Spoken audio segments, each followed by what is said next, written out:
Hey everybody, Christian from Treasure Town here, and today we're going to be doing something way different from what we normally do. I normally talk a ton about different coins from the United States and the world, but mostly the US, and what makes them valuable, all these sorts of things. But today we're going to be going back to the source and actually talking about the production of these coins. Did you know that there used to be C mint marks, CC mint marks, D mint marks that weren't from Denver? What about the fact that we used to have M mint marks that were produced not in the United States but halfway across the globe in Asia that were official United States coins? I was pretty shocked when I learned all these things, and I went for it and made a presentation about all the different mints that the United States has operated and some of the big coins that have come out of each one, as well as some specific information about the actual production history, when it opened, why it opened, when it closed, all that sort of stuff. So let's go to the presentation and explore the true origins of all of our United States coinage, starting from the very beginning in the 1700s.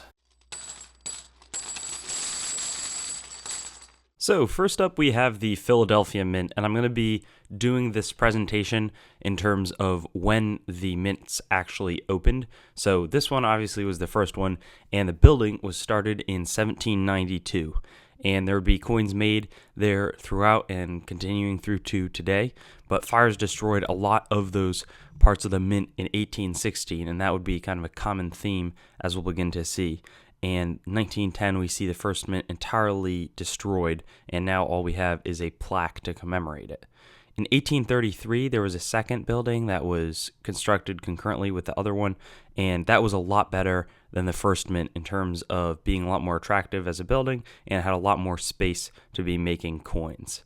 A third building cropped up in 1901, so before the complete destruction of the very first one, and they transitioned into that. That one would go until 1969, and at that point they would switch to today's present site. And that building, that would be the fourth mint, was actually the world's largest mint at the time that it was built, and that would continue for many years.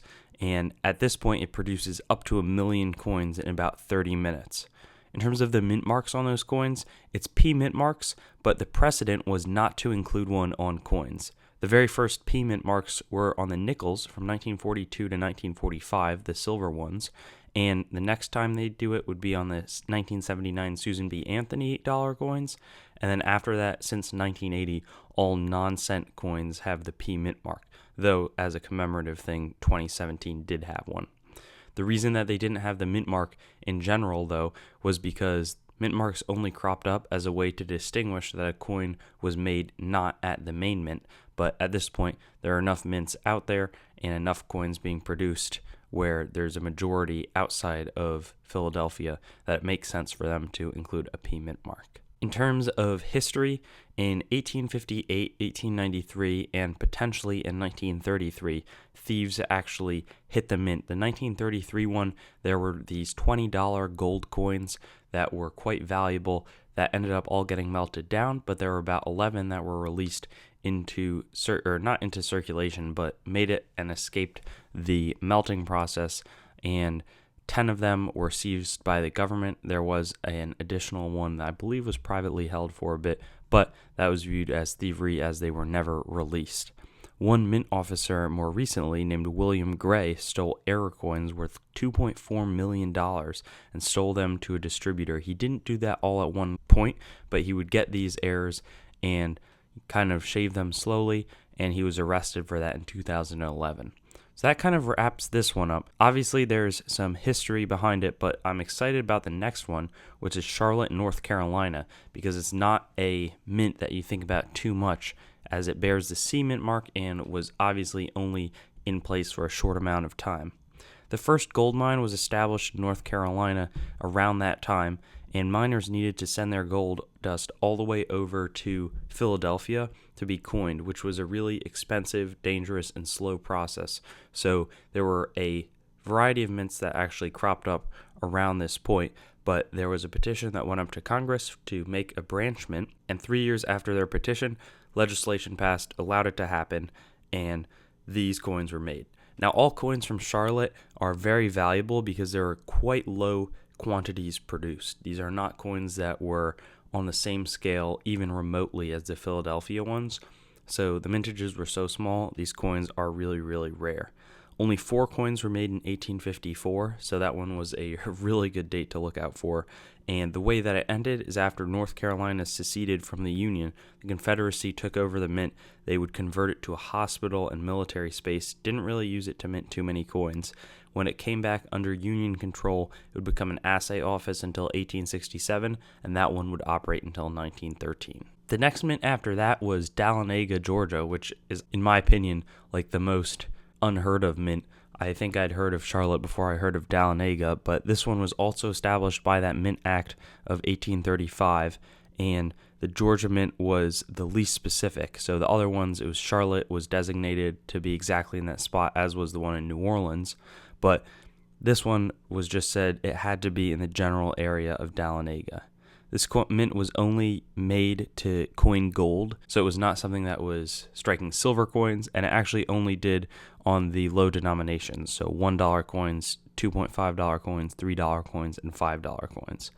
Like the Charlotte Mint, all the coins minted there are super valuable beyond their gold content, and the Civil War in 1861 saw the mint seized by Confederates, but in this case, they actually took over the mint and minted coins under the Confederate States government authority. So it was a bit of a different happening there.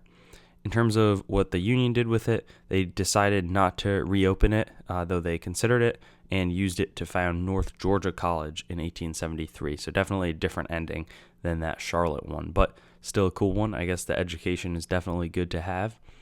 Next up, I had mentioned it before, but the New Orleans Mint was the only one created out of that charter from 1835 that would actually end up reopening later on. And it makes sense. Obviously, it's a lot more of a central location. In terms of why these coins were being made, just for a little bit more of a background on the Mint Act, 1830 saw a real shortage of coins, with about 1 coin existing per person. So the Philadelphia one obviously was only operating. That's why they needed these. And New Orleans was a much bigger center of trade and was also pretty near to gold deposits in Alabama, and additionally was conducting a lot of foreign trade. So there's all these factors that made the New Orleans Mint kind of come out of it, and this one would also produce silver coins, and that's why I'm saving that information till now. These were circulating coins. The others obviously were used for commerce, but they were much larger denominations. They're minting coins that are a lot smaller, like the dime, the quarter. This one was really short-lived under the authority of the Confederacy. Took it back in 1861 and would fly this flag above it. Nearby Southern sympathizers got really angry that this huge building had a flag that was the United States on it, and one man was executed after he scaled it and tore its flag down. So again, really was a symbol of the Union. In 1879, the mint reopened after something called the Bland-Allison Act passed, which mandated that there would be a lot more silver coins being made. So again, that's why this one opened. And there were a few other mints operating in addition that it kind of messes up the timeline because it started in 1838. Technically, now at this point, it's 1879. So I haven't given you the full backstory, but that's why it reopened, and it was known for the O mint mark. It wasn't NO or anything like that, and the production of coins was pretty mediocre. They weren't really lustrous, sharply struck. They weren't horrible, but just wasn't gorgeous coinage. After the silver dollar got discontinued in 1904, the use was significantly diminished, and 1911 saw its formal decommissioning, though it wouldn't be making coins dated 1910 or 1911. After that, it served as an assay office, U.S. Coast Guard storage facility, and fallout shelter before being turned into the museum that it is today. San Francisco saw its opening in 1854. Here we have the very first date on it, but that was serving the gold mines of the California Gold Rush. It moved into a bigger building starting in 1874 and is going to be one of our mints that's been open the longest, in the sense that a lot of them have now been discontinued outside of Philadelphia that we've seen so far. This one survived, and this one actually survived the 1906 San Francisco earthquake and would go until 1937 before moving to today's building. This took over most of the proof coinage from the Philadelphia Mint and struck some supplemental coins with the mint mark from 1968 through 1974. 1975, going on from there, almost all proof coins outside of Susan B. Anthony dollars and a few cents in the early 80s was the use of this mint. Some of the cents in the 1980s would be made at San Francisco, but they just didn't use the mint mark for whatever reason, which doesn't make too much sense in my opinion.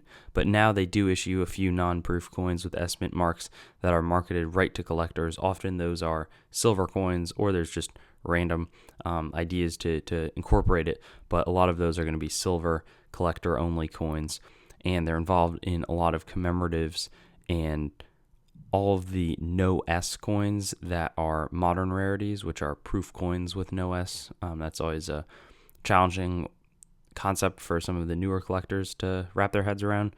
But those coins are going to be made here.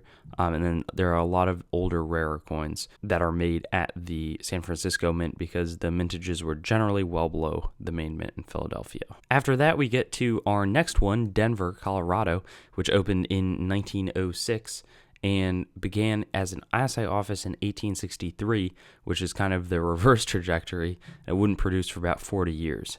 In the Colorado Gold Rush, people operated a private mint, but they didn't produce coins there the entire time up until it started striking the coins. This one is involved with mint sets, commemorative coins, and should not be confused with the Dahlonega mint. They were just operating at different times, so there wasn't a thought to use different mint marks on them.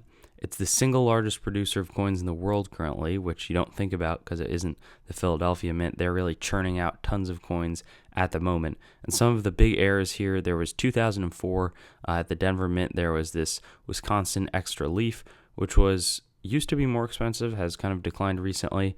And then also there was a 2004 D Roosevelt dime ear error, so people are thinking there might be some tampering going on. And a pretty rare penny to look for is the 1914 D penny. They also made the 1964 D peace dollar that were all melted down and would probably be one of the rarest and most significant coins ever in the world if one surfaced today. Moving on, we have the Manila Mint, which was our Filipino mint that was in Asia, and it started in 1861 when the United States was not too involved there. They minted coins in 1, 2, and 4 peso amounts of gold, but the first coins that we made for the Philippines were minted in Philadelphia and San Francisco, but they had extreme inconvenience in terms of shipping the coins overseas, so they just turned this into an official branch mint. I would use the M mint mark, as you can see over here, and made 1 through 50 centavo coin denominations and also 1 peso commemorative coin, but once the Japanese took it over in 1941, it would be shift to the Japanese coinage, so no longer would be considered an American mint. After the war, Philippines, was not an American country, and they would never produce coins there for America again. After that, and I'm not exactly sure why I switched the chronology on this, but we have the Carson City Mint. This one was one that opened in 1863, but took a while to start making the coins. That was 1870, and minted a small amount of gold coins, but was primarily focused on the silver that was coming out of the Comstock lode. They had the CC mint mark, which is an iconic one to look for in the Morgan dollars. All CC coins are generally more rare and pretty expensive. Anything with the CC mint mark, quite a good Morgan dollar. That's kind of one of the things that's instilled in young collectors when they're dealing with those silver ones. And this one would run until 1885 and then return for 5 years from 89 to 93 before being converted into the Nevada State Museum and an assay office. In recent events, there's potentially a 2021 CC Morgan and Peace commemorative dollar set, or maybe they're just individual, not totally sure, that would be struck at the museum. They still have coin press number 1 housed there and occasionally strike commemorative coins, so that would be awesome if they did get to strike some real CC coins 128 years later. And last but not least is the West Point Mint, potentially the most overlooked one that's operating currently. But this one was erected in 1937 near the U.S. Military Academy, and at one point had the highest concentration of silver of any U.S. mint facility, and is dubbed the Fort Knox of silver, as it was basically just a silver storage site for a long time before it started making coins. They produced circulating pennies without a W mint mark for 12 years, from 1974 to 1986. That's actually 13 years, despite not being an official mint. And they also made Washington quarters from 1977 to 1979. In 1988, they officially gained the branch mint status, and today they produce tons of American Silver Eagles, which they started doing in 1999. In 1996, they made this dime, which was the first W mint mark that was really on a circulating coin. It wasn't really a circulating coin, but they put it on a dime that was clad and came in, I want to say it was mint sets, and those were more rare, obviously. It was part of an effort to put some fun in coin collecting when 2019 saw a bunch of quarters with limited release, 2 million mintage was the mintage, and they were kind of put into circulation alongside many non-W mint coins and are definitely more valuable today if you're able to get one. 2020, we'll see some W mint mark Jefferson nickels, which will be the first time the W mint mark appears on the nickel. And today it focuses on mostly precious metals coins, which include uncirculated, special strike, and proof ones. That pretty much wraps up the mint presentation. A ton of different cool ones to look through. Everything from the very first to what's still considered the main mint, to the smaller ones that were Mint Act of 1838, to the intermediary ones and small ones that still survive today. Really enjoyed giving the presentation and try to incorporate some history-only stuff from time to time. Hope that you enjoyed. Thanks for watching the video. I'd encourage you to like, comment, and subscribe. Maybe even check out the merchandise below. I'd also, if you want to get in touch with me, go to my website, treasuretown.yt.com, my Instagram, treasuretown.yt, my Facebook, treasuretown, my Twitter, treasuretown.yt. All of those links are going to be in the description. And with that, I'll see you on my future videos.